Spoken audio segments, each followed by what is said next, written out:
Pourquoi c'est toujours à moi que ça arrive? Oh, j'ai vraiment pas de chance. Personne ne me comprend. Si ces phrases te parlent, te semblent familières, c'est peut-être que tu es coincé dans le syndrome de la victime. Et ça pourrait bien saboter ta vie sans même que tu t'en rendes compte.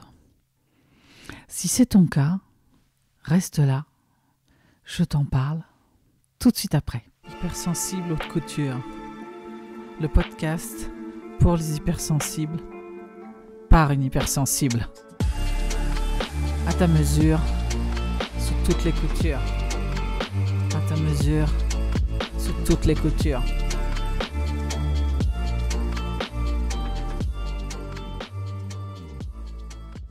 Dans cet épisode, j'avais envie de vous parler du syndrome de la victime. On a parlé du syndrome du sauveur dans l'épisode précédent. Si tu ne l'as pas écouté, je t'invite à l'écouter parce que on y parle donc des positions de ce triangle de Karpman. Et finalement, s'il y a une chose à retenir, c'est que on a bien dû passer tout un chacun dans une de ces positions en fait. C'est un jeu psychologique dans lequel on se réfugie parfois sur certaines situations qui nous sont compliquées. Et donc, ça tourne en fonction un peu de notre évolution, du contexte, de l'enjeu, etc. Voilà, alors dans cet épisode, je vais te parler de ce qu'est vraiment le syndrome de la victime, comment le repérer chez soi et même chez les autres, parce que vous verrez que c'est important aussi de le repérer chez les autres pour réagir comme il faut. Pourquoi il est difficile d'en sortir et surtout, le plus important, donc reste bien jusqu'à la fin, les 3 clés puissantes pour reprendre le contrôle et arrêter de subir. Donc pour rappel, le triangle de Karpman, ce sont des jeux psychologiques que l'on va mettre en place pour en fait pouvoir réagir en fonction de certaines situations. Donc il y a 3 jeux psychologiques, le sauveur, dont nous avons parlé dans l'épisode précédent, le bourreau et la victime. On dit souvent qu'il n'y a pas de bourreau s'il n'y a pas de victime. C'est pour ça que ça me semblait important de parler du rôle de la victime que l'on endosse parfois même à notre insu. Alors, concernant la victime, c'est un schéma psychologique où la personne, elle se sent comme impuissante face aux événements. Et c'est une tendance à attribuer ses problèmes plutôt à des causes extérieures qu'à sa propre responsabilité. Donc, par exemple, j'arrive pas à monter dans l'entreprise. Moi, ça m'est arrivé, ça, parfois, de me dire je ne suis jamais récompensé au moment des évaluations. Je n'arrive pas à évoluer dans l'entreprise. C'est qu'il y a quelque chose chez moi qui ne va pas. On ne m'aime pas. Je ne dois pas correspondre aux critères. Plutôt que de me demander qu'est-ce que je peux faire pour changer ça. Est-ce qu'il n'y a pas un endroit où peut-être je manque d'une compétence? Voilà. Dans les relations, c'est pareil. C'est le même processus. C'est quand on est dans des schémas répétitifs comme ça et qu'on tombe toujours un peu sur le même genre de personnes, par exemple, qui te trahissent, ou tu as l'impression qu'elles te trahissent et tu finis par te dire mais c'est pas possible, j'ai pas de chance quoi en fait, je tombe toujours sur des gens qui profitent de moi au lieu de se demander qu'est-ce que je peux changer dans mes choix. Et c'est important parce qu'en fait plus tu vas rester dans le schéma, c'est-à-dire être dans la justification, plus tu vas attirer les situations en fait. Donc c'est vraiment, si on résume, on peut classer 3 jeux préférés. Alors préférés entre guillemets de la victime parce que c'est vraiment quelque chose qu'on met en place. Parfois, on n'en a même pas conscience. Il y a d'abord la justification. C'est on se justifie en rejetant la responsabilité sur l'autre. Ça, c'est le truc le plus récurrent, dès que vous avez quelqu'un comme ça, vous lui demandez mais pourquoi tu as fait ça, et il y a tout de suite une explication qui dépend de quelqu'un d'autre. Donc il y a des phrases types un peu du style à cause de toi, si j'avais pas eu ça, Sans toi, j'y serais mieux arrivé si tu m'avais pas stressé. Voilà. Ça, c'est... Et donc, ça rejette la responsabilité sur l'autre. L'autre jeu, c'est de présenter les échecs comme inévitables, en fait, et du coup, pardonnable, parce que c'est pas ma faute, et tu vois, j'y ai mis de la bonne volonté. Donc, il y a une forme de passivité, on fait pas ce qu'il faut, ou ça ne produit pas le résultat escompté, et on va se montrer comme, bah oui, c'est vraiment pas ma faute, parce que tu vois, j'ai tout fait et j'ai tout essayé. Je voulais, mais j'ai pas pu. Y a une forme de j'ai tout tenté, mais ça n'a pas marché. Tu vois, je voulais faire la vaisselle, mais bah, j'ai jeté l'éponge, sans jeu de mots aucun. C'est comme ces gens, la situation qui me vient, moi, que je peux retrouver, j'ai retrouvé longtemps dans ma vie courante, mais qui n'est plus là maintenant, mais des fois vous êtes dans des groupes comme ça et puis on part avec des copains et puis il y a toujours les mêmes en fait qui prennent le lead et qui prennent les choses en main, puis il y a toujours les 2-3 qui traînent un peu, qui sont en train de lire un bouquin quand les autres s'agitent à faire la vaisselle, faire à manger, débarrasser, etc. Et qui arrive toujours après la bataille, il fait pourquoi tu as tout fait j'allais le faire et puis tu as tout fait. Donc il y a quelque chose de l'ordre de la victime en fait, plutôt que de se dire bah tiens, dès que quelqu'un commence à s'agiter, je vais venir aider, ou même genre d'anticiper carrément quoi. Et puis il y a dans les victimes ce que j'appelle moi les plaintifs, les chouin-chouin. J'ai entendu il n'y a pas longtemps. Les ouin-ouin, voilà, sans avec toute bienveillance, je vous dis ça. Mais c'est vrai qu'on a parfois, moi ça a pu m'arriver, mais parce qu'il y a des moments comme ça, on est plus fatigué, cette façon de se plaindre tout le temps en fait. Oh, j'en ai marre, j'en peux plus, tous pareil, oh là là, à chaque fois que je fais un truc, ça va pas, mais regarde. Voilà, et d'être dans quelque chose comme ça de plaintif en fait. Plutôt que de se dire, bon, quelles sont les actions que je mets en place ? Qu'est-ce que je vais pouvoir changer comment je peux faire pour changer cette situation ? Alors après, il peut y en avoir un aussi. C'est quand je me présente comme incapable, en fait. Comme si je n'étais pas adéquate, je n'avais pas ce qu'il fallait pour agir. Donc je ne savais pas, je n'ai pas compris. Ces gens qui vous disent « désolé, je ne savais pas. Tu m'attendais, j'ai pas vu. Voilà, j'ai oublié, j'ai pas pensé, c'est trop compliqué. » Toutes ces phrases-là qui pourraient faire penser que vous êtes un handicapé, en fait, au sens que vous n'avez pas ce qu'il faut pour agir. En tout cas, moins que les autres. Donc, l'idée, c'est si vous vous êtes retrouvé parfois dans ces schémas, c'est déjà vous êtes en prise de conscience, donc bravo, je dis souvent que c'est 70% du chemin. C'est important déjà de repérer. Donc comment est-ce que je repère, si je résume un peu ce que je viens de dire, que je suis dans le syndrome de la victime, c'est quand on est bloqué dans je ressens toujours une forme d'injustice et d'impuissance. Voilà. C'est toujours moi qui, j'y peux rien. Vous êtes dedans. Quand vous rejetez la faute sur les autres, c'est pas moi. Il doit y avoir un truc, les autres ne m'aiment pas. L'autre a un problème avec moi. En fait, c'est l'autre qui a un problème.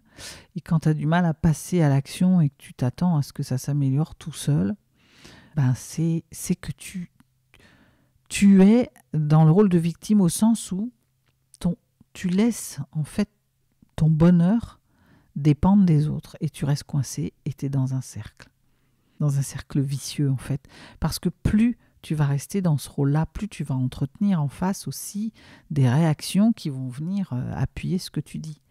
Parce qu'effectivement, si tu te mets toujours en rôle de victime, tu es toujours en train de te plaindre, eh bien en face ça va générer des comportements peut-être plus autoritaires, plus là tu te mets dans ton enfant soumis. Dans l'autre épisode, je vous parlais aussi de de ces positions de vie issues de l'analyse transactionnelle d'Eric Berne et qui consiste à se mettre... donc il y a 3 positions, hein, parent, enfant et adulte. L'adulte étant le plus équilibré, on va dire, en sens... sachant qu'on a les 3 positions en nous. Après, le tout est de savoir, dans chaque déclinaison, en l'occurrence les enfants, il y a les enfants libres, c'est ceux qui ont bien arrivent à ont pu s'écouter, ont pu être en fait. Et puis à l'opposé, il y a les enfants soumis. Et c'est celui-là qu'on va venir chercher la victime, c'est celui-là qui ressort, c'est l'enfant soumis, celui qui s'est suradapté. Et puis il y a l'enfant rebelle qui lui a été en rébellion contre tout. Voilà. Donc l'enfant soumis, c'est celui qui se conforme en fait, qui a obéi à chaque fois. Et derrière l'enfant soumis, il y a il cherche à plaire en fait. C'est je mets de côté mes propres envies, mes besoins, et je cherche à plaire à l'adulte qui va valider ce que je fais. Donc c'est vraiment cette histoire derrière il y a la peur d'être rejeté, tout simplement. Donc ce sont les enfants qu'on pense qui peuvent être calmes, réservés, dociles, hein, mais qui sont aussi anxieux face à l'autorité. Et ça se retrouve d'ailleurs plus adulte, puisqu'en fait, ces enfants soumis vont avoir plus de propension à se mettre en victime. Voilà, comme ils n'ont pas eu l'habitude de poser leurs limites, et bien du coup, ils se remettent dans une forme de soumission. Et parfois, il y a des soumissions déguisées, parce que moi j'ai souvenir de ça, enfant, avoir été parfois soumise pour être aimée. Et puis il y a toujours un moment où c'est un peu trop et je vais passer dans le rebelle, mais le rebelle dans toute sa puissance en fait. Hein. Tout d'un coup, je vais me bloquer. Donc je vais refuser de faire les devoirs, je ne vais pas écouter le maître, et puis je vais faire un truc puissant parce que ça fait un moment que je ne dis rien et que je me tais et que je me sens aussi bafouée. Et adulte, ça va donner des adultes qui rejettent l'autorité, qui contestent systématiquement les règles et qui ont du mal à accepter les conseils. Moi, je me suis souvent retrouvée dans ça, en rébellion, parce que pour avoir été un enfant parfois extrêmement soumis, je voulais disparaître, moi, je voulais pas qu'on me voie. Je voulais qu'on m'oublie, donc je parlais pas en classe, j'avais peur qu'on m'interroge, donc je glissais sous le je sais pas, le pupitre, je sais plus comment est-ce qu'on appelait ça enfant. Enfin, en tout cas sous le bureau. J'aurais voulu disparaître, ça manquait pas, il suffisait de faire ça pour être interrogé d'ailleurs. Mais des fois c'est plus subtil, hein, c'est qu'on a tellement peur de dire quelque chose qui est pas bon, qui est pas bien, que on ne dit rien. On attend d'être sûr d'avoir la bonne réponse et on n'est jamais sûr en fait.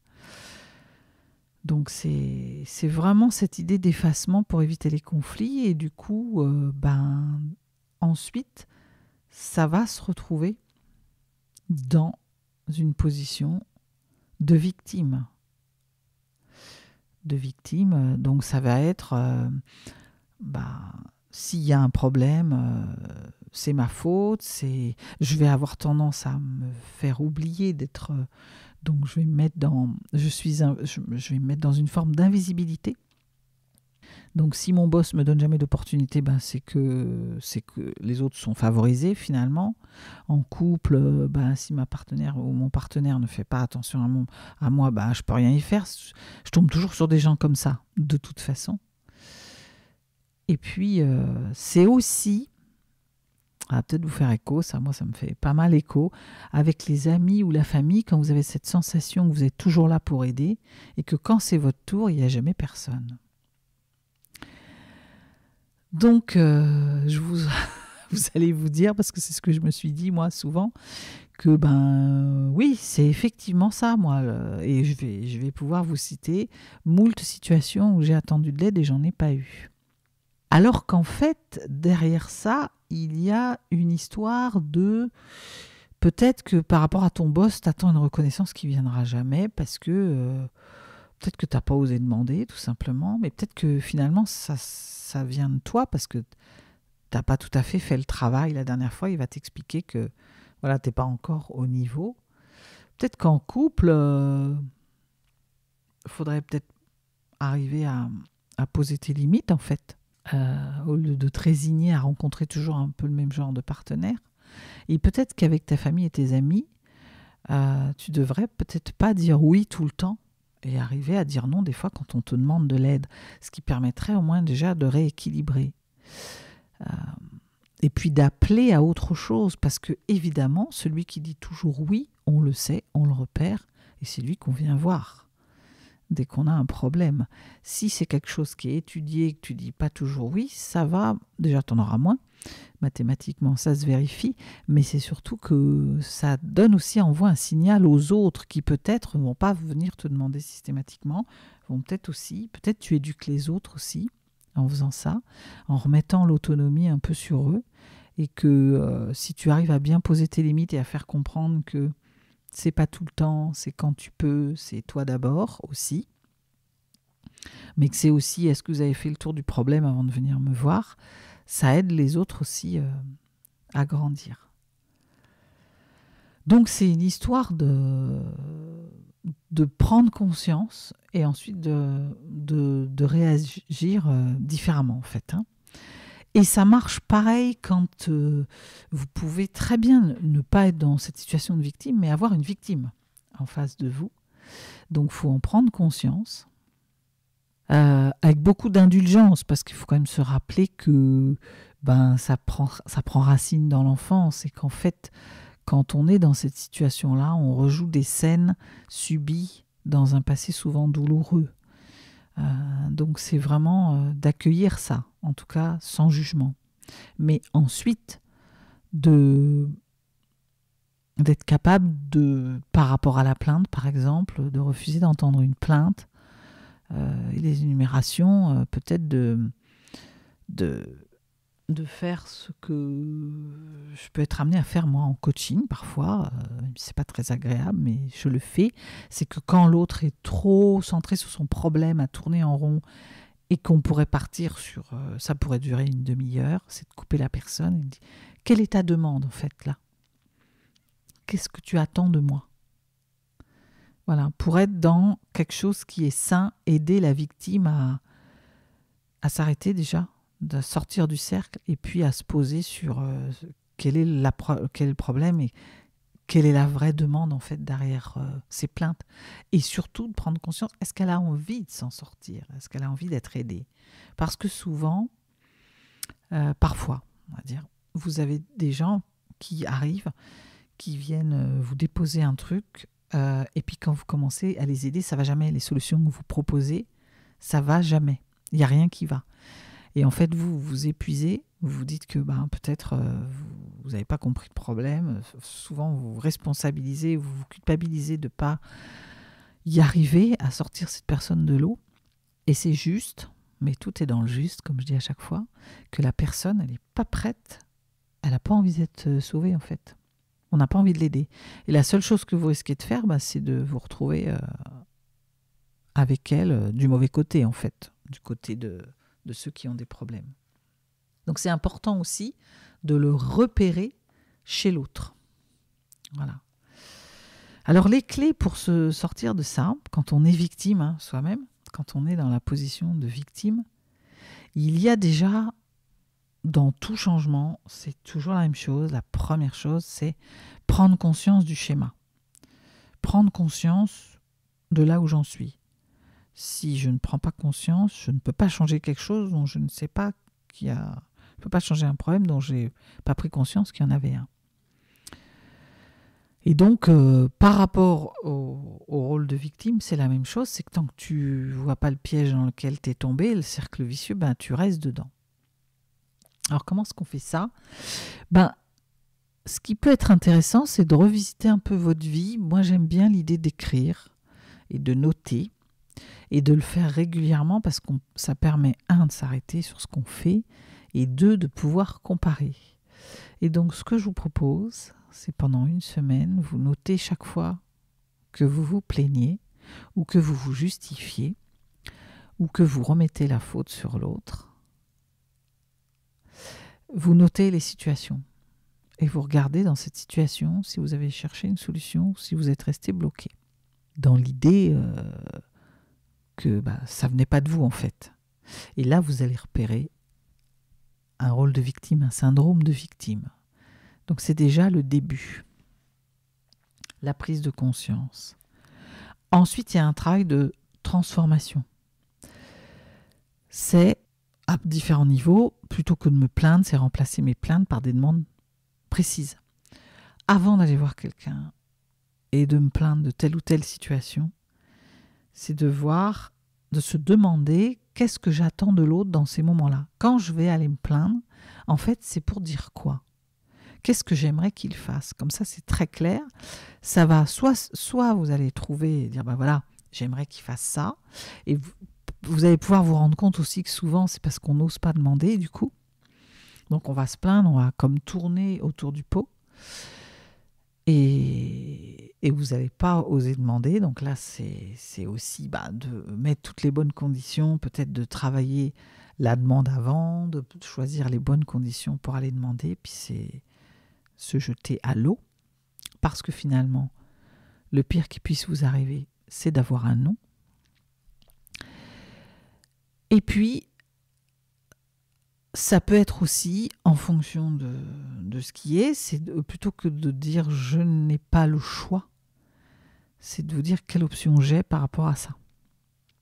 Je n'ai pas le choix, c'est une responsabilité qui est posée en face. Quelle option j'ai, c'est je commence à me prendre en charge, en main, et je réfléchis aux options. Je peux même me faire aider, pour le coup, ça, on peut faire une demande. Voilà, j'ai tel problème, j'ai commencé à y réfléchir, est-ce que tu peux m'aider à voir les options ? Et là, vous sortez du rôle de victime. Et puis, c'est de remplacer aussi les « je ne peux pas ». Oh, mais non, c'est pas possible, machin, par je vais tester. Et si j'essayais ? J'essaye et je vois ce qui se passe. Donc, en faisant ça, il y a quelque chose de se rendre acteur, c'est de se rappeler ou de comprendre, en tout cas, que les solutions, elles sont à l'intérieur de moi et que les autres peuvent m'aider à faire émerger, mais que la solution, elle est souvent en moi et en tout cas, l'action, elle est chez moi. Donc, on arrive à la clé 3, en fait, c'est passer à l'action. Même avec un petit pas. L'action, c'est ce qui va te faire sortir du cercle vicieux. Ça casse le truc. Si par exemple, ton boss ne te propose rien, tu lui demandes un entretien pour parler de ton évolution. Tu provoques le truc. Tu fais un premier petit pas. Parce que tu n'es pas à l'abri de découvrir qu'en fait, lui, il y réfléchissait, mais que il avait un peu de mal avec ton manque d'initiative, peut-être. Voilà. Si ton partenaire ne répond pas à tes besoins, exprime clairement ce que tu attends. Prends un temps, choisis un temps où tu vas te sentir bien, prépare-le, répète avec quelqu'un de confiance, et ensuite, vas-y.